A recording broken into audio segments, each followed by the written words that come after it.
Caught my wife cheating and accidentally destroyed her affair partner's marriage in the process.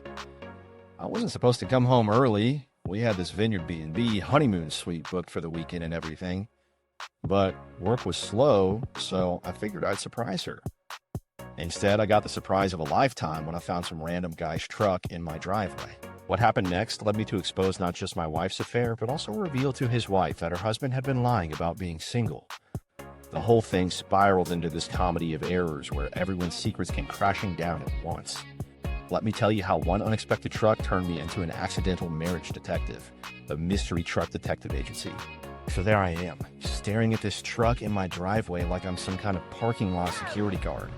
My brain immediately went into full detective mode, which is hilarious because the most investigating I usually do is trying to figure out where I left my keys.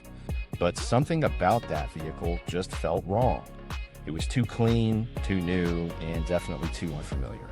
I started doing that thing where you try to convince yourself everything is normal while your gut is screaming that it absolutely is not. First, I told myself maybe it belonged to a repair guy, except we hadn't called anyone for repairs. Then I thought maybe my wife had invited someone over to look at something in the house, except she would have mentioned that, right? The mental gymnastics were Olympic level at this point. I'm standing there creating elaborate scenarios where this mystery truck belonged to literally anyone except the person my paranoid brain was whispering about. The rational part of my mind kept saying, just walk through the front door like a normal human being. But the irrational part, the part that was getting louder by the second, said something was definitely off.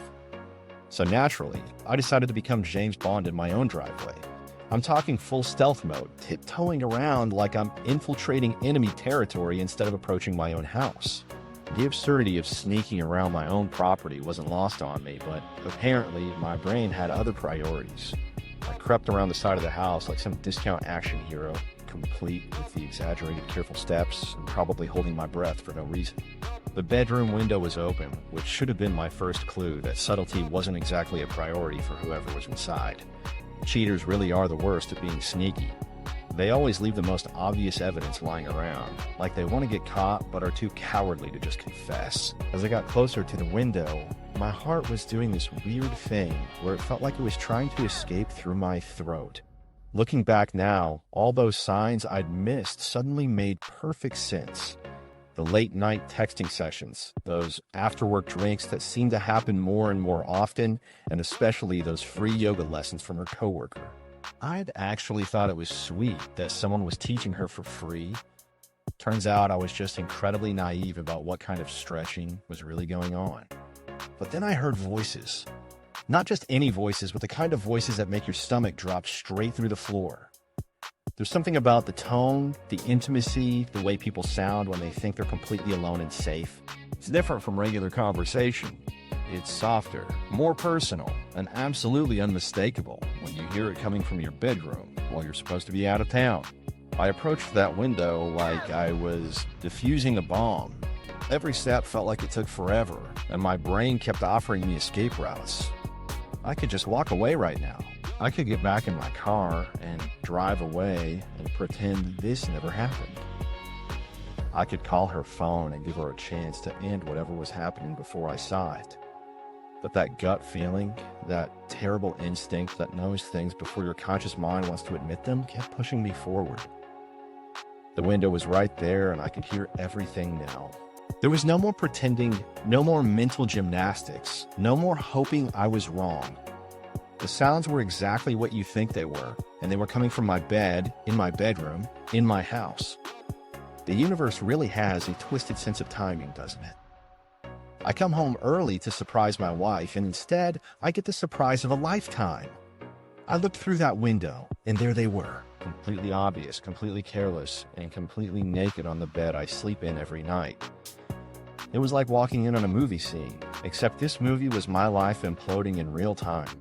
The guy wasn't even trying to be discreet about it. No hiding cars down the street, no waiting until I was definitely gone for days, just parking right in my driveway like he owned the place. The funny thing about that moment is how your brain tries to protect you, even when it's too late. For about 3 seconds, I tried to convince myself I was seeing something else. Maybe they were just talking. Maybe they were helping each other with something. Maybe my eyes were playing tricks on me. But reality has a way of cutting through denial pretty quickly, especially when the evidence is literally right in front of your face. I stood there for maybe 10 seconds, just processing what I was seeing. It felt longer, like time had slowed down to give me the full experience of my world falling apart. Then something clicked and I just walked away. Not dramatically, not angrily, just turned around and left. My brain had apparently decided it had seen enough for one day. Walking back to my car felt surreal. I kept expecting to wake up, or for someone to jump out and tell me this was some elaborate prank. But the truck was still there, solid and real, and mocking me from my own driveway. The neighbor who had asked me about my new truck suddenly made perfect sense. This wasn't the first time Mystery Man had parked there. Everyone probably knew except me. I peered in, and what I saw made my blood run cold. But I did the opposite of what you might expect. Instead of charging in there like some enraged husband from a bad TV drama, I made a decision that probably saved me from doing something I'd regret for the rest of my life. The Great Cabin Escape and Liquid Therapy Session. I grabbed my keys and drove straight to my family's cabin to have a complete mental breakdown in private. Because nothing says handling this maturely like running away to the woods to stare at alcohol and contemplate my life choices. The cabin was supposed to be our little weekend getaway spot, but now it felt more like a witness protection program for my sanity.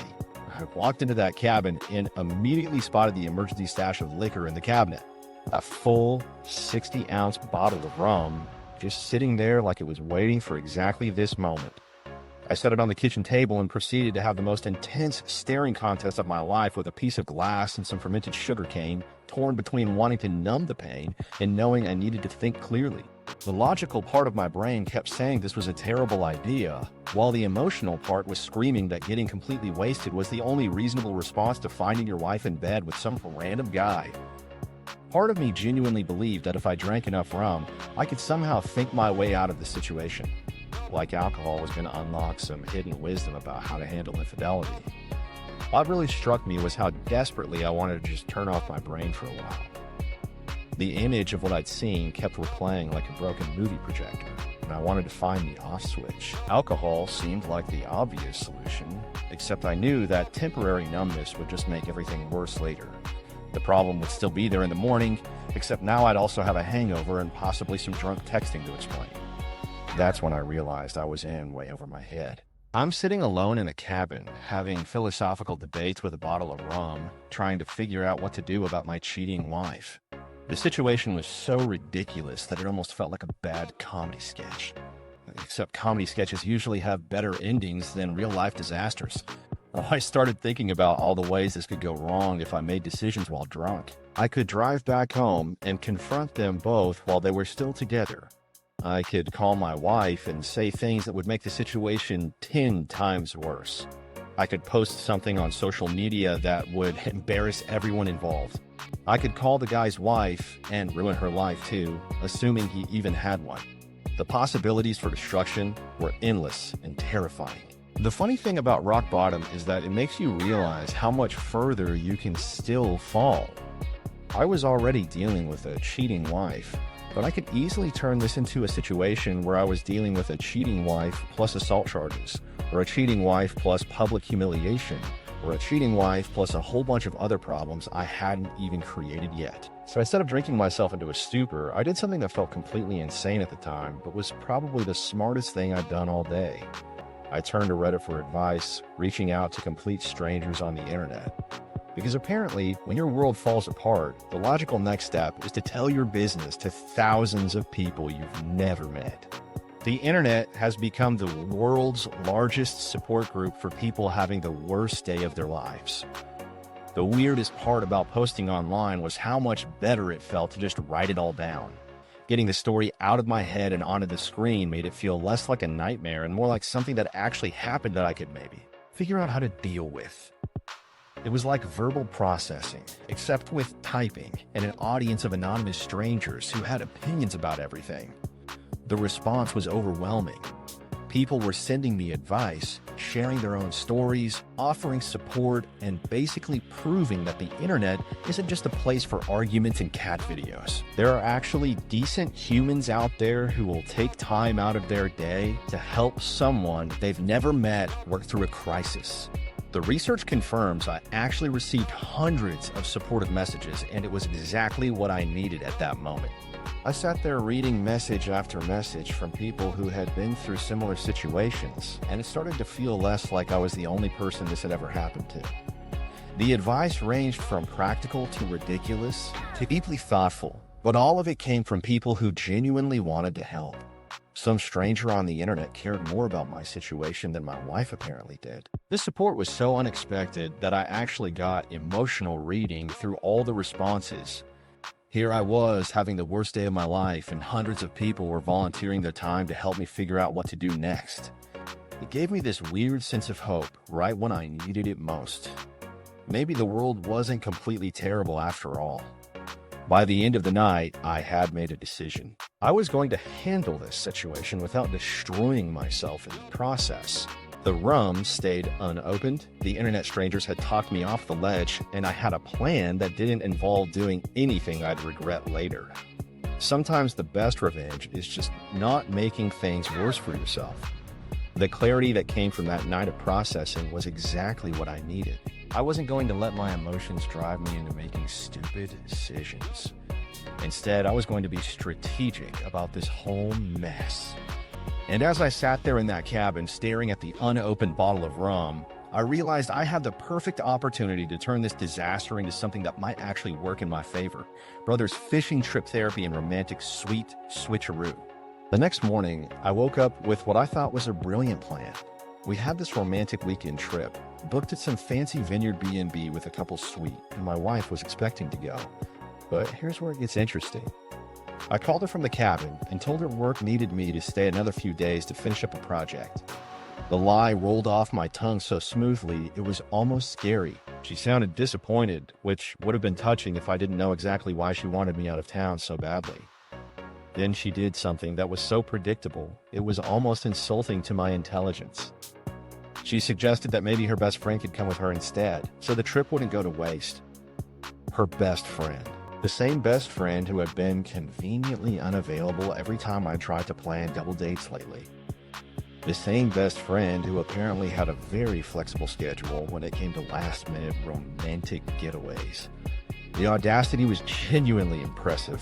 I told her that sounded like a great idea, that I'd already paid for everything anyway, so she should definitely go and have fun. The enthusiasm in my voice was probably a little over the top, but she didn't seem to notice. She was too busy texting someone while we were talking. I could hear the little notification sounds going off in the background. 3 guesses who she was coordinating with, and the first 2 that don't count. But here's where my evil genius kicked in. Instead of letting her and her mystery truck owner enjoy a romantic weekend on my dime, I made a different call. I contacted my brother and told him I needed some serious family support and that I had a paid vacation we could turn into a fishing trip. My brother, being the kind of guy who asks questions later and shows up first, was all in. We drove to that B&B together, checked into the couple's suite with 2 beds, and spent the weekend talking through my situation while taking advantage of the lake and boat rentals. The look on the B&B staff's faces when 2 guys showed up to check into the romantic couples package was priceless. They kept asking if we were sure we were in the right place, and we kept assuring them that yes, we were exactly where we needed to be. The staff actually repurposed the romantic package for 2 brothers, complete with rose petals in the beds and little chocolate hearts everywhere. We ate the chocolates, used the champagne to celebrate my newfound freedom, and got on with our therapeutic weekend. Meanwhile, my wife was blowing up my phone with increasingly frantic messages about how her best friend couldn't make it after all, and asking if I could somehow get away from work to join her. The desperation in her texts was almost funny. She went from casual suggestion to full panic mode in about 6 hours. Apparently, her backup plan for the backup plan had fallen through, and she was left with a romantic weekend for one. The timing of her messages was perfect. she'd text me right around the times when normal people would be having romantic dinners or enjoying couples activities. It was like she had a schedule for when she was supposed to be doing romantic things with someone who wasn't me. And when those plans fell through, she remembered she had a husband she could try to manipulate into filling the slot. My brother found the whole situation hilarious. He kept making jokes about how we were probably the first siblings to turn a couple suite into fishing headquarters. My brother had gone through a divorce a few years earlier, so he understood the emotional roller coaster I was riding. He offered solid counsel about making smart decisions instead of satisfying ones, and that support meant everything. The funniest part was watching my wife's story change in real time through her text messages. First, her best friend was definitely coming, and they were going to have such a great girls' weekend. Then her best friend was feeling under the weather, but would probably still make it. Then her best friend had a family emergency and couldn't come at all. Then maybe I could get away from work just for one night. Then maybe we could reschedule the whole thing for when I was available. Each message was more transparent than the last. She was clearly scrambling to salvage whatever romantic plan she'd made, and every backup option was failing spectacularly. The guy with the mystery truck was probably sitting at home wondering why his weekend getaway had suddenly evaporated. I imagined him checking his phone every few minutes, waiting for updates that never came. By Sunday, she had moved into full bargaining mode. She was offering to drive up to where I was supposedly working so we could at least have dinner together. She was suggesting we could do a short weekend trip the following weekend instead. She was basically throwing out every possible scenario that would get us alone together in a romantic setting. The desperation was so obvious it was almost embarrassing. The satisfaction of completely disrupting her plans without her even knowing it was incredible. She thought she was dealing with work conflicts and bad timing. She had no idea that her husband was deliberately sabotaging her affair schedule while getting the emotional support he needed to figure out his next move. The petty revenge felt almost too easy. My brother and I drove home Sunday evening with a cooler full of fish and a solid plan for how I was going to handle the situation. The weekend had given me the space to think clearly and the support to feel confident about my decisions. Plus, I'd successfully prevented her from enjoying a romantic getaway with her affair partner while gaining valuable thinking time. She was waiting for me when I got home, full of stories about how lonely and boring her solo weekend had been. The performance was Academy Award worthy, but what I didn't know was that while I was off processing my feelings like a mature adult, other family members had decided to take matters into their own hands. The sister-in-law turns professional stalker. My sister-in-law, Jen, had apparently decided to launch her own personal investigation unit. I came home to find out that my family had basically turned into a crime-solving team without telling me. Jen had taken it upon herself to figure out exactly what was going on, and her methods were both impressive and slightly terrifying. She started by doing what any reasonable person would do when they suspect a brother-in-law's wife is cheating. She began following my wife around like some kind of discount private investigator. The dedication was honestly remarkable. Jen had apparently cleared her schedule to become a full-time surveillance specialist, and she was taking this more seriously than actual detectives and take actual cases.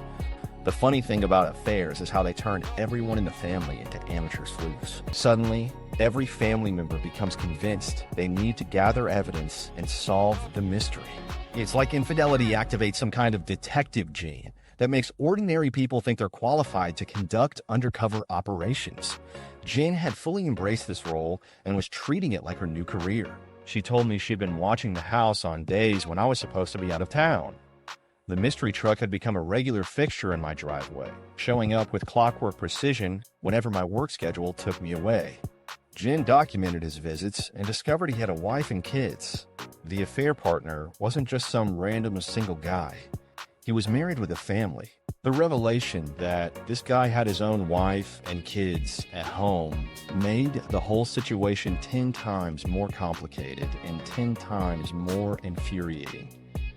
My wife wasn't just betraying me. She was helping someone else betray their entire family. The collateral damage was expanding beyond what I'd even considered, and Jen was documenting all of it with the enthusiasm of someone who'd found their true calling. But Jen didn't stop at casual observation. She decided to follow this guy to see where he lived and what his situation was. The level of commitment was both admirable and slightly concerning. She spent entire afternoons trailing him through town, learning his routine, and basically becoming his unwanted shadow.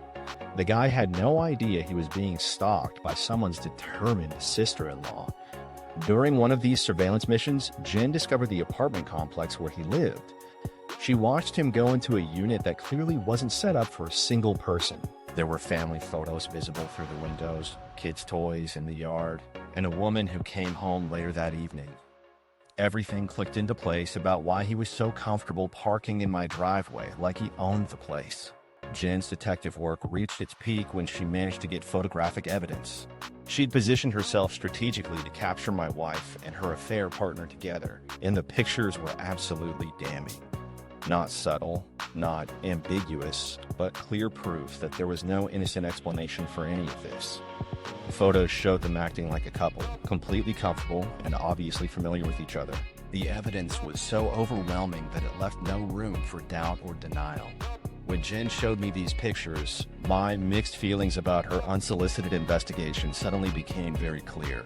Part of me was grateful that someone cared enough to get involved and help me understand the full scope of what I was dealing with. Part of me was embarrassed that my personal crisis had become a family project. And part of me was impressed by her thoroughness and dedication to uncovering the truth. The awkward thing about having family members investigate your spouse is that it removes any last shred of privacy from an already humiliating situation. Jen knew details about my wife's affair that I didn't know. She'd spent more time observing my wife's behavior than I had, and she could tell me things about my own marriage that I'd been too trusting to notice.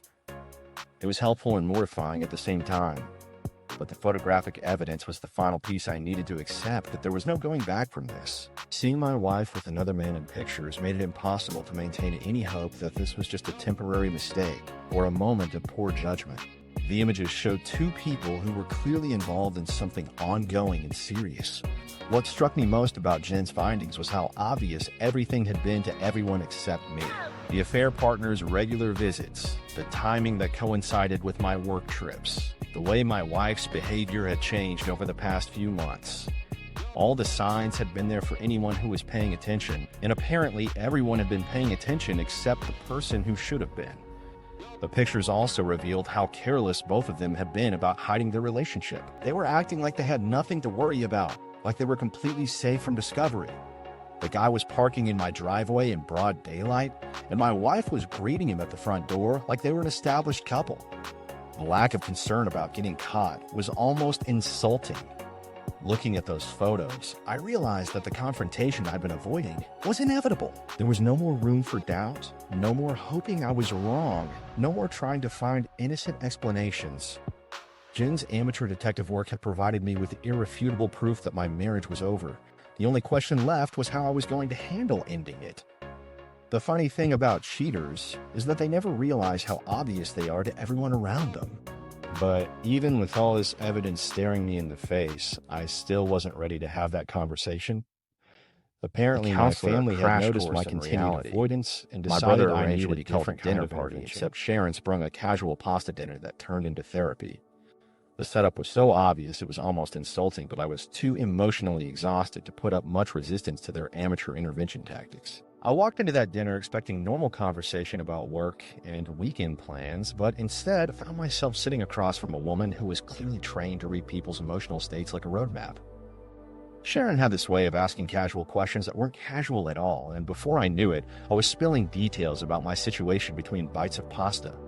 The whole thing felt like being ambushed by someone's therapeutic aunt who happened to have a psychology degree. The resistance I felt toward getting professional help was intense and completely irrational. Part of me kept insisting that I could figure this out on my own, that I didn't need some stranger analyzing my marriage problems and telling me what to do.